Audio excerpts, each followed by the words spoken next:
ноцтой хэрэг. Гурван улсыг дамнан өнгөрөх олон улсын галт хэрэгэнд дөрвөн бүлэг дээрэмчид хууль цаазыг уландаа гიშгэж улангассан араатан мэт ээлжлэн дээрэм тонуул хийжээ. 6 өдөр 6 шөнийн турш чухам юу тэднийг ийм догшин хэрцгий болгосон бэ? Эд баялагын үүдийг нээх ёстой байсан галт хэрэг хэрхэн хүмүүний там болон хувирв. Ингээд өнөөдрийн түүх рүү хамтдаа орцгоё. Ганцгын 8-чин гэдэг үг хүн бүхэнд танил байх. 20 дугаар зууны 80-ад оны эхнээс 90-ад он хүртэл Хятад улс дотор нэгэн хиллэг байсан нь тэрбум хүний 900 сая 8 хийж, үлдсэн 100 сая 8 хийхээр боломж хайж байна гэсэн үг дэлгэрч байлаа. Товчхондоо хямд үнээр аваад өндөр үнээр зарж ашиг гаргаж авдаг хүмүүс юм. Ийм хүмүүс ингэж ихээр олширхсан гол шалтгаан нь тухайн үед Хятадын бараа бүтээгдэхүүний үнэнд хос үнийн тогтолцоо хэрэгжиж байсантай холбоотой юм. Энгийнээр хэлбэл нэг ижил барааг төлөвлөгөөт квотоор авбал нэг үнээр, харин төлөвлөгөөнөөс гадуур авбал зах зээлийн үнээр тооцдог байв. Жишээлбэл 1 тонн газрын тосны төлөвлөгөөт үнэ нь 100 юан байхад төлөвлөгөөнөөс гадуурх үнэ нь 644 юан байх жишээтэй. Үнийн ийм том зөрүү нь 8-аас олох ашгийг асар өндөр болгож байв. Энэ нь тэр үеийн ганцгын 8-чин одоогийнхоор бол чэнжүүд гарч ирэх нөхцөлийг бүрдүүлсэн бөгөөд бараа татах сувагтай л бол их мөнгө олох боломжтой байлаа. 80-ад оны дунд болон сүүл үе гэхэд Хятад зөвлөлтийн харилцаа аажмаар хэвийн болж хоёр талын иргэд харилцан зорчихыг зөвшөөрсөн байна. Зөвлөлт холбоот улс задарсны дараа Орос улс шокийн эмчилгээний аргыг сонгож эдийн засгаа нийтийн өмчөөс маш хурдан хувийн өмчөд шилжүүлэн зах зээлийн системд оруулав. Орос улс дотооддоо маш тогтворгүй байсан бөгөөд хөнгөн үйлдвэрийн бараа бүтээгдэхүүн туйлын хомсдолтой байгаа тухай мэдээлэл янз бүрийн сувгаар Хятадд ирдэг байв. Оросд очиж 8 хийвэл 1-7 хоногийн дотор нэг бенз машин худалдаж авах мөнгө олно. Гэх мэт хүмүүсийн сэтгэлийг хөдөлгсөн яриа Хятад даяар өргөн тархав. Олон чэнжүүд хараагаа Орос руу чиглүүлж тэнд хамгийн их хэрэгцээтэй байгаа барааг авч очин өндөр үнээр зараад буцаж ирэхийг зорж эхэлжээ. Ийхүү олон улсын ганцгын 8-ачид бий болсон юм. Энэхүү бизнесийн боломжийг хамгийн түрүүнд олж харсан хүмүүс бол хоёр орны харилцаа гисэж эхэлсний дараа Хятад улсын зарлаар очисон оюутнууд байв. Тэдгээр оюутнуудын эх орондоо авчирсан мэдээ нь Орост бараа бүтээгдэхүүн маш хомс, ховц сунар тэнгэрт тулсан үнэтэй байна. Нэг савхин хүрэм эсвэл жинсэн өмд Орост Хятадаас 10 дахин өндөр үнээр зарагддаг. Харин тентхийн зарим зүйлс маш хямдхан байдаг гэсэн үг байлаа. Тиймээс оюутнууд Орос руу явахдаа хэдэн савхин хүрэм авч яваад зарснаар 1 жилийн хоолны мөнгө олдог байв. Мөн зарим нь савхин хувцас зарсан мөнгөөрөө ном, тосон будгийн зураг, хийл хөгжим, дуран зэрэг өндөр үн хүрэх зүйлс худалдан авч Хятадд авчран өндөр үнээр зардаг байжээ. Энэ бол Хятад Оросын 8-ачдын бизнесийн эхлэл бөгөөд анхны бизнесийн хэлбэр нь байсан юм. Аажмаар мэдээлэлд ойр хүмүүс үүнээс баяжих боломжийг олж харан хоёр улсын хооронд байнга нааш цааш явж 8 хийж эхэлжээ. Тухайн үед Хятад Оросын хооронд зорчих хамгийн тохиромжтой тээврийн хэрэгсэл нь К3 олон улсын галт хэрэг байлаа. Энэхүү галт хэрэг нь 1999 онд үйлчилгээнд гарсан бөгөөд шинэ Хятад улс байгуулагдсанаас хойших анхны олон улсын галт хэрэг байв. Галт хэрэг Бээжингээс хөдөлж Эрен хотын бомтоор Монгол улс руу нэвтэрч, замын үүд бомт Монгол улсын нийслэл Улаанбаатар хотоор дайран эцэст нь хамгийн эцсийн зогсоол болох Москвад очдог байв. Галт хэргийн нийт аяллаа урт нь 7826 км байлаа. Тухайн үед 130 цаг гаруй буюу 6 хоног шахам явдаг байсан нь Хятадын хамгийн урт чиглэлд явдаг галт хэрэг байсан. К3 галт хэрэг тоо томшгүй олон хүмүүсийн мөнгө олох мөрөөдлийн эхлэл болсон юм. Тоолж баршгүй олон улсын 8-ачид савхин хувцас зэрэг бараагаар дүүрэн, том жижиг цүнхнүүдээ үүрэн К3 галт хэрэгэнд суудаг байв. Галт хэрэг Оросын нутаг дэвсгэрт орж замд зогсох үед нутгийн иргэд өртөөн дээр хүлээж байгаад 8-ачтаас барааг нь булаацалдан худалдаж авдаг байлаа. Галт хэрэг Москвад хүрэхээс өмнө 8-ачд авчирсан зүйлсээ аль хэдийн зарж дуусгадаг байв.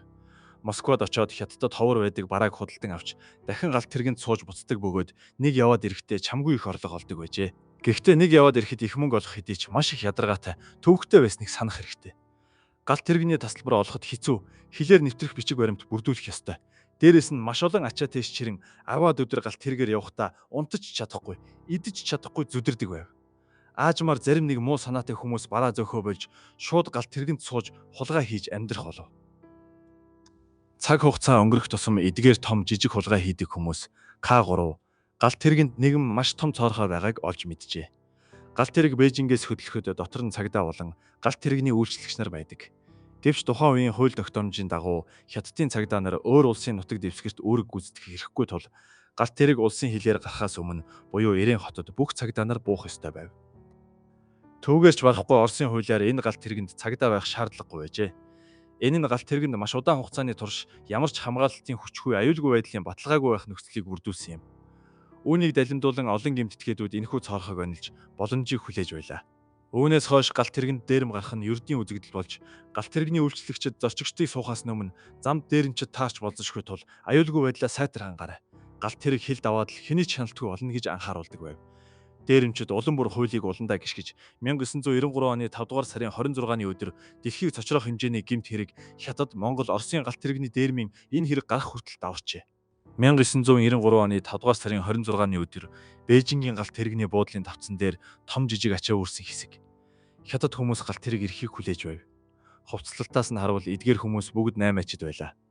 К3 галт тэргэнд дээрэм байнга гардагч асар их ашигын төлөө олон 8 ачид эрсдэл гаргахыг сонгодог байв. Галт тэрэг өртөөнд ирж зорчигчид суурсаар суулаа. Галт тэрэг дотор хүмүүс хоорондоо ярилцаж хэд хоногийн дараа олох ашигынхаа талаар мөрөөдөн ярьж байв. Гэвч энэ галт тэрэг тэднийг баялаг руу биш, харин түүхэнд байгаагүй аимшигт эмгэнэлт явдал руу аваачна гэдгийг тэд даанч мэдсэнгүй. Галт тэрэг нийслэл Бээжин хотоос Ирээн хот руу хөдөлж Хятад улсын хилээр гарлаа. Зорчигчид дөнгөж амарч эхлэх үед галт тэрэгний дунд хэсгийн хид хідэн тасалгаанаас хэсэг дээрэмчид гинт гарч ирэв. Энэ хүмүүс Бээжингээс суусан бөгөөд галт тэрэг хил давах хүртэл дотор нь нуугдж дээрэмдэх байнуудаа сэмхэн судалж байжээ. Цагдаа нар бууж галт тэрэг хилээр гармагц тэд багаа хуулж ил цагаанаар гэмт хэрэг үлдэж эхлэв. Догшин хэрцгий 6 дээрэмчин 2 хэсэгт хуваагдж гар буу, хутга зэрэг зэвсэг барин зорчигчдыг сүрдүүлж дээрэмджээ. Гар буу нь 20 дугаар зууны 80, 90-ад оны үед хүний амнаас хөнөөх чадваргүй нэг төрлийн тоглоомон буу байсан бөгөөд тусгал нь 50 м хүрдэг байв. Уг нь хуванцар үрлэн сумтай, үхэл түргэх аюулгүй зэвсэг боловч гэмт этгээдүүд сумыг нь ган үрлээр сольсон тул хүний амьд хүрхүүц хөнөөлтэй болсон байлаа. Эдгээр дээрэмчид тасалгаанууд руу дайран орж зорчигчноос гадаад паспорт, мөнгө нэхэж өгөхийг эсэргүүцэх хүмүүсийг хүлж зодож байгаад нэгжиж байв. Энэхүү дээрэм бараг 10 цаг гаруй үргэлжилсэн бөгөөд цагдаагийн хамгаалалтгүй байсан тул тэд Монгол улсын эхний өртөө болох замын үүдээс эхлээд Улаанбаатар хүртэл дээрэм хийж бараг бүх зорчигчдыг дээрэмдэж дуусгажээ. 27-ны өдрийн үд дунд галт тэрэг Монголын нийслэл Улаанбаатар хотод ирэхэд өнөөх 6 дээрэмчин ямар ч сандралгүйгээр зүгээр л буугаад явчихав. Айдас давтсан зорчигчид сая нэг тайвширч хэдийгээр эд хөрөнгөө дээрэмдүүлсэн ч амьд үлдсэндээ баярлаж байлаа. Бүр зарим нэг сэргэлэн 8 ачид мөнгөө эртхэн нууж амтсандаа олзуурхаж байв. Гэвч тэд энэ бүхэн дөнгөж эмгэнэлт явдлын эхлэл гэдгийг огт мэдсэнгүй. Тухайн оройн 23 цаг 30 минутанд галт тэрэг Иланская өртөөнд ирж энд 20 минут зогсох ёстой байв. Гэтэл яг энэ 20 минутын дотор дахин 2 бүлэг дээрэмчид галт тэргэнд суужээ. 2 бүлгийн толгойлогчдыг Жүү Шинжин, Жао Жинхуа гэдэг байв. Тэд суумагцаа 2 хуваагдж Жүү Шинжин нэгэн хамсаатныхаа хамт 2 эмэгтэй зорчигчтой тасалгаа руу дайрч оров. Харин Жао Жинхуа хамсаатнуудаа дагуулan хажуугийн 3 эрэгтэй, нэг эмэгтэйтэй тасалгаа руу оржээ. Энэ бүлэг хүмүүс гартаа нөгөө нэг тоглоомон гар буу, цахилгаан бороохой, хутга зэрэг зэвсэг барьсан байлаа. Эхэндээ олон зорчигчид тэр 2 бүлэгт хандан. Та нар хоцорчлоо. Мөнгийг маань өмнөх дээрэмчид аваад явчихсан. Одоо бидэнд мөнгө байхгүй гэж хэлж байв. Хоосон буцахыг хүсээгүй Жүү Шинжин үүгээр зүгээр өнгөрсөнгүй. Тэрээр хамсаатантайгаа хамт цахилгаан бороохойгоор 2 эмэгтэйг зодож бүх хувцас тайлахыг тушаажээ. Жүү Шинжингийн хүчирхийлэлд ор 2 эмэгтэй аргагүй эрхэнд шаардлагыг нь биелүүлв. Үүний үр дүнд Жүү Шинжин 2 эмэгтэйн дотор хувцснаас яралтай үед хэрэглэхээр нуусан $200 олжээ. Энэ нь тэдэнд үлдсэн хамгийн сүүлчийн мөнгө байв. Жүү Шинжинтэй харьцуулахад эмэгтэй дээрэмчин Жао Жинхуагийн арга барил бүрч хэрцгий байлаа. Тэрээр хамсаатнуудтайгаа зэвсэг барин тасалгаанд орж 3 эрэгтэй, 1 эмэгтэйг өвдөг сөхрүүлэн сүрдүүлв. Гэвч энэ тасалгааны 4 зорчигчийг өмнөх дээрэмчид аль хэдийн тоноод дуусгачихсан байсан тул тэд хичнээн зодож нүдээдж 4 хүнээс өчүүхэн ч мөнгө салгаж чадсангүй. Тасалгаанаас гарч ирснийхээ дараа Жао Жинхуа маш их уурлаж Жүү Шинжинд хандан хитрхи оройтож хөдөлснөөс болоод зорчигчдын мөнгийг өмнөх хүмүүст алдчихлаа хэмээн гомдлов. Жүү Шинжин ч үүнийг бодоод үнэхээр уур нь хурч ийм олон хүн дагуулж ирчгээд иймхэн бага олцтой буцна гэдэгтээ бухимдан уураа гин зэмгүй зорчигчдод гаргажээ. Тэрээр нэгэн эмэгтэй зорчигчийг хүчирхийлв. Тухайн үед тасалгаа бүрт хүн байсан ч Жүү Шинжингийн хамсаатнууд олон байсан тул эмэгтэйн уйлж хашгирахыг сонссон ч хэн ч очиж зогсоож зүрхэлсэнгүй. Галт тэргэнд байсан нийт зорчигчид 2 удаа дараалан дээрэмдүүлж, юм үзэж нүд тайсан 8 ачид хүртэл аз жаргал давхарлаж ирдэггүй. Зовлон ганцаараа ирдэггүй гэдэг үгийн утгыг биеэрээ бүрэн мэдэрч байв. Гэвч зорчигчдын эмгэнэлт явдал үүгээр дууссангүй. Учир нь Жүү Шинжин Жао Жинхуа нарын 2 бүлэг 5 дугаар сарын 27-ны орой галт тэргэнд суухад өмнөх бүлэг дээрэмчид галт тэргийг аль хэдийн дээрэмдээ дуусгачихсан байсан тул тэдний хувьд олз багтай байлаа. Энэ нөхцөл байдалд Жао Жинхуа маш их дургуутсаж нэгэн галзуу шийдвэр гаргажээ. Тэр нь 2 бүлэг дээрэмчид галт тэрэгнээс буухгүйгээр энэ аймагчдыг эцсийн ганц зоос хүртэл нь шавхаж дуусгах явдал байв. Ингээд 27-ны шөнөөс эхлэн тэд 31-ний өдөр хүртэл бүтэн 4 өдрийн турш галт тэрэг дотор дээрэм хийжээ. Жүү Шинжин Жао Жинхуа нарын бүлэглэл галт тэрэгнээс буух бодлого байх үед толгойлогч нь Ньютон хочтой 4 дахь бүлэг дээрэмчид дахин галт тэрэгэнд суув. Тэд Жао Жинхуагийн бүлэглэлтэй ямар нэгэн зөрчил үүсгэсэнгүй. Тухайн үед Жүү Шинжин Жао Жинхуа нарын 2 бүлэг галт тэрэгний толгооноос сүүл рүү чиглэн дээрэмдэж байсан бол Ньютон галт тэрэгэнд орж ирээд Жүү Шинжингийн бүлэглэл байсаар байгааг хараад сүүл хэсгээс толгоо руу чиглэн дээрэмдэхээр болжээ. Энэ үед зорчигчдын мөнгийг аль хэдийнэ юу ч хүү шавхсан байсан бөгөөд дахин дээрэмдүүлж тонуулсан зорчигчид сэтгэл зүйн хувьд тесрэхэд тун ойрхон ирсэн байлаа. Эцэст нь нэгэн тасалгаанд байсан Фужиан мужийн хэд хэдэн зорчигчид үүнийг цаашид төвчж чадсангүй. Олон удаа дээрэмдүүлсэн тэд дахин доромжлуулахыг хүсээгүй тул эсэргүүцэн тэмцэхээр шийджээ. Жүү Шинжингийн бүлэглэл энэ тасалгаанд дахин орж ирэх үед дээд орон дээр нуугдж байсан залуу урьдчилан бэлдсэн архины шилээр Жүү Шинжингийн толгойг хаг цохиж цус нүчтэй нь хутгав. 3 дээрэмчнийг тасалгаанаас хөөн гаргаж хаалгаа дотроос нь түгжжээ. Үүнийг харсан Жао Жинхуа чөтгөр мэт орилж Ньютон тэргүүтээ 10-аад дээрэмчнийг дуудан авчирч тасалгааны хаалган дээр овооров. Тэд хутга төмөр саваагаар хаалгыг нүдэж дотор байгаа хүмүүсийг бүгдийг нь ална хэмээн хашгирч байлаа. Шаля өртөөнд дөхөж ирэх үед галт тэрэгний хурд аажмаар саарч тасалгааны хаалгыг ч дээрэмчид эвдэж онгойлгохын даваан дээр иржээ. Тасалгаанд байсан зорчигчид хаалга онгоохол юм бол тэдний амь нас дуусна гэдгийг мэдж байв. Өөр гарцгүй болсон тэд цонхны шилийг хагалж галт тэрэгний хурд саарах үеийг ашиглан амь дүүн цонхоор үсэрчээ. Дээрэмчид хаалгыг эвдэн орж ирэхэд хүмүүс цонхоор үсэрснийг хараад хилгэнсэн Жао Жинхуа галт тэрэгний яаралтай зогсоох торомсыг татав. Галт тэрэг зогсмогц тэрээр хэсэг дээрэмчдийг дагуулan үсэрч буугаад төмөр замын дагуу галт тэрэгний ирсэн зүг рүү хөөнгүүжээ. 10-аад минут хайсны эцэст тэд хусны төгөлд 4 зорчигчийн мөрийг олсон байна. Ингээд гигэн цагаан өдөр дээрэмчид хэрцгийгээр тэдэн рүү дайрч нэг зорчигчийн хөвлий рүү хэд хэдэн удаа хутгалж цус нүчтэй нь хутгав. Үлдсэн 3 зорчигчийг модны мөчрөөр балбаж унгажээ. Дээрэмчдийг явсны дараа нутгийн иргэд цусандаа хутгалдан хэвтэж байсан 4 бэртсэн хүнийг олж эмнэлэгт хүргэсэн байна. Тамшиг 6 өдөр 6 шөнө эцэст нь өнгөрч галт тэрэг эцсийн зогсоол болох Москвад ирлээ. Дээрэмчид араараасаа бууж зөвхөн цөхөрсөн аргаа барсан зорчигчдэл үлдэв. Энэхүү цөхрөнгөө барсан 6 өдрийн дотор 30 гаруй зорчигч дээрэмдүүлж 3 эмэгтэй олон удаа хүчирхийлэлд өртөж олон хүн зодуулж хутгалуулж гэмтсэн байлаа. Харилцаа холбоо сайн хөгжөөгүй байсан тул галт тэрэг Москвад зогссны дараа л хохирогчид Орос дахь хятадын элчин сайдын яамд гомдол гаргажээ. Галт тэрэгэнд гарсан аимшигт үйл явдлууд ил болж элчин сайдын яам нэн даруй мэдээллийг эх орон руугаа дамжуулав. Хятад улс даяар хилэгнэн уурлаж, дээд удирдлагууд ямар ч үнээр хамаагүй эдгээр дээрэмчдийг нэн даруй баривчлах тушаал өгчээ. Ингээд дээрэмчдийн эсрэг ажиллагаа маш хурдтай эхлэв. Гэмт хэрэг гарсан газар нь Хятад улс биш байсан бөгөөд Хятад цагдаа нар Орос улсад хууль сахиулах хэрэггүй. Дээрэмчид бүгд Орост нуугдсан байсан нь тэднийг ийм дураараа авирлах зоргийг нь төрүүлсэн хэрэг байлаа. Хэргийг хурдан илрүүлэхийн тулд цагдаа нар өөр арга зам хайхаас өөр аргагүй болов. 1993 оны 6 дугаар сарын 9-ний өдөр 9 эрэгтэй хүн К3 олон улсын галт тэрэгэнд их л чөлөөтэй эвтэйхэн ороод суулаа.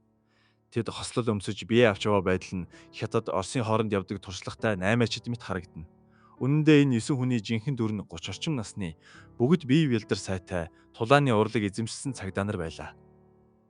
Тэдний энэ удаагийн даалгавар бол Москва руу явж Хятадын галт тэрэгний их дэрмийн хэргийг мөрдөх байв. Цагдаа нар худалдаачдын дүрд хувирч энэ галт тэрэгэнд суусан шалтгаан нь дээрэмчдийг нүхнээс нь дуудах арга хэрэглэх байлаа. Хэрв замд дээрэмчид дахин хэрэг үлдэх юм бол тэдний газар дээр нь баривчлах зорилготой байв. Тухайн үед Хятад Орос улс цагдаагийн хамтын ажиллагааны харилцаа тогтоогоогүй байсан тул цагдаа нар хил гарсны дараа галт зэвсэг биедээ авч явах хориотой байв. Гэтэл гэмт этгээдүүд хутга буу гэд бүрэн зэвсгэлсэн, мөн хүн чанараа алдсан, юу ч хийхээс буцахгүй амьд үүсэн хүмүүс байлаа. Хэрв тэдэнтэй нүүр тулвал нүцгэн гартай цагдаа нар өөрсдийн аюулгүй байдлыг ч хангаж чадахгүй мэт харагдаж байв. Үүний тулд цагдаа нар маш нарийн төлөвлөгөө боловсруулж Оросын хуулийн хүрээнд зөвшөөрөгдсөн гурилын элдвэр юу хэлбэрийн төгжээ зэрэг хэрэгслийг биедээ авч явжээ. Ингэснээр хэрв галт тэргэнд дээрэмчид халдвал тэдэнтэй тулалдах зэвсэг болгон ашиглах боломжтой байлаа. 6 өдөр өнгөрсөн ч дээрэмчид гарч ирсэнгүй. Замд ямар нэгэн саад гаралгүйгээр 9 цагтаа Москвад саадгүй хурч ирэв. Дээрэмчдийг үргээхгүй тулд тэд Москвагийн цагдаа нартай холбоо тогтоосонгүй. Жирийн худалдаачдын дүрээр тэндээ үлджээ. Хүний нутагт ажиллах ямар хэцүү байсныг төсөөлөхөд бэрх. Сар гаруй өдөр шөнөгүй зүтгэсний эцэст дээрэмчдийн гарал үүсэл гэмт этгээдүүдийн үндсэн нөхцөл байдлыг олж тогтоожээ. Хятадын галт тэрэгний их дээрмийг үйлдсэн этгээдүүд нь нийт 4 бүлэглэлийн 100 гаруй гишүүнтэй бөгөөд бүгд Хятад улсын иргэд болохыг урьдчилсан байдлаар тогтов. Тэд бүгд ажил хийх дургүй дими сэлгүүцэж явдаг нийтлэг шинжтэй байсан бөгөөд ихэнх нь өмнө нь яс шийтгэл эдэлж байсан эсвэл хөдөлмөрийн лагерт хүмүүжиж байсан маш муу төвхтэй хүмүүс байлаа. Тэд зөвхөн галт тэргэнд олон удаа хэрэг үйлдээ зогсохгүй Москва хот доторч Хятад иргэдээ дээрэмдэж хүчирхийлдэг байв. Нөхцөл байдлыг гартаа оруулсныхаа дараа хамгийн түрүүнд баригдсан хүн бол дээрэмчдийн бүлэглэлийн жижиг толгойлогч Хун Шаачан байлаа. Энэ хүн зүүн хойд мужийн уугуул биеэр том тулааны урлагаар хичээллэж байсан нэгэн юм. Тэрээр өмнө нь бүлэглэн зодон хийсэн хэрэгээр ял эдэлж байгаад шоронгоос гарсныхаа дараа алдаагаа засахын оронд хэсэг зодоончдыг цуглуулan олон улсын галт тэргэнд 20 гаруй удаа дээрэм хийжээ. Хун Шаочныг 1 бильярдын газарт цагдаа нар нууцаар баривчилсан байна. Үүний дараа түүний толгойлогч болох дээрмийн бүлэглэлийн толгойлогч Мяо Бинлин баригдав. Үүнээс өмнө Мяо Бинлин 3 удаа шоронд орж байсан. Засаршгүй гэмт хэрэгтэн байлаа. 3 сар гаруй нууц ажиллагаа явуулсны эцэст Москвад нуугдж байсан Жу Шинжин, Жао Жинхуа, Ньютон нарын зэрэг 4 дээрмийн бүлэглэлийн 67 гол гишүүдийг ар араас нь баривчилжээ. Дээрэмчдийг үндсэндээ баривчилсан боловч дахин шинэ асуудал гарч ирэв. Баривчлах багийг Хятадаас нууцаар илгээсэн бөгөөд Оросын тал үүнийг мэдээгүй. Хоёр улсын цагдаагийн байгууллага хамтын ажиллагаа тогтоогоогүй байлаа. Ийм нөхцөлд энэ олон хүнийг хэрхэн эх орн руу буцааж авчрах вэ? Баривчлах баг нэгэн зоригтой гэхүү хачирхалтай санаа олжээ. Хүн баривчилсан асуудлыг Оросын цагдаа нарт мэдэгдэж болохгүй ч гэмт этгээдүүдэд хоёр орны цагдаагийн байгууллагууд хамтран ажиллаж байна гэсэн төөрөгдөл үүсгэж энэ аргаараа дээрэмчдийг сүрдүүлэхийг зорьсон байна. Ингээд цагдаа нарт гинэт Хятадаас 8 хайрцаг шар айрыг авчруулж таньдаг хэдэн Орос найз цагдаа нараа дуудан тэдэнд бэлэг өгөх нэрийдлээр олон дээрэмчдийн нүдэн дээр Оросын цагдаа нартай халуун дотноор ярилцаж шар айрыг ууж байгаа дүр эсгэв. Гэмт этгээдүүд үнэхээр л хоёр улсын цагдаа нар хамтран тэднийг баривчилжээ гэж итгэсэн тул илүү дутуу зүйл сэдэж зүрхэлсэнгүй дуулууртай болж эхлэв. Олон саад бэрхшээлийг даван туулж торонд орох бүх гэмт этгээдүүдийг эцэст нь эх орн руу буцаан авчирч 4 жилийн дараа Бээжинд шүүх хурал болов. 4 том бүлэглэлийн 67 гишүүн бүгд хуулийн хатуу шийтгэл амслаа. Үүнээс 32 хүн бүх насаар нь хорих болон цаазаар авах ял, 16 хүн 10 жилээс дээш хугацаагаар хорих ял, 12 хүн 5 жилээс дээш хугацаагаар хорих ялаар шийтгүүлжээ. Зүрх түгшээсэн айдас хүчтэй энэхүү Москвагийн баривчлах ажиллагаа эцэст нь нэг тийш болов. Хяналт зохицуулалт хийсний үр дүнд Бээжингээс Москва хүрэх олон улсын галт тэрэг хэвийн журамдаа аль хэдийн оржээ. 1993 оны 6 дугаар сараас хойш Хятад Оросын олон улсын галт тэргэнд дахин нэгч дээрмийн хэрэг гарсангүй. Өнөөдрийг хүртэл К3 галт тэрэг Хятад, Монгол, Оросын хооронд аялсаар байгаа бөгөөд Монголын нутгийг хөндлөн гулд туулж Сибирээр нэвтрэн Евразийн их газрыг дамнадаг тул олон хүний мөрөөдлийн аялал байсаар байна. Хятад Оросын галт тэрэгний их дээрмийн хэрэгээс сэтвэлсэн олон кино, олон ангит кино бүтээгджээ. Хэдхэн жилийн өмнө Лю Дохуа, Жан Ханью нарын гол дүрд нь тоглосон Москвагийн ажиллагаа кино дэлгэцнээ гарсан билээ. За ингээд энэ удаагийн дугаар үүгээр өндөрлөж байна. Таалагдсан бол дагахаа битгий мартаарай. Дараагийн дугаараар уулзцгаая. Түр баяртай.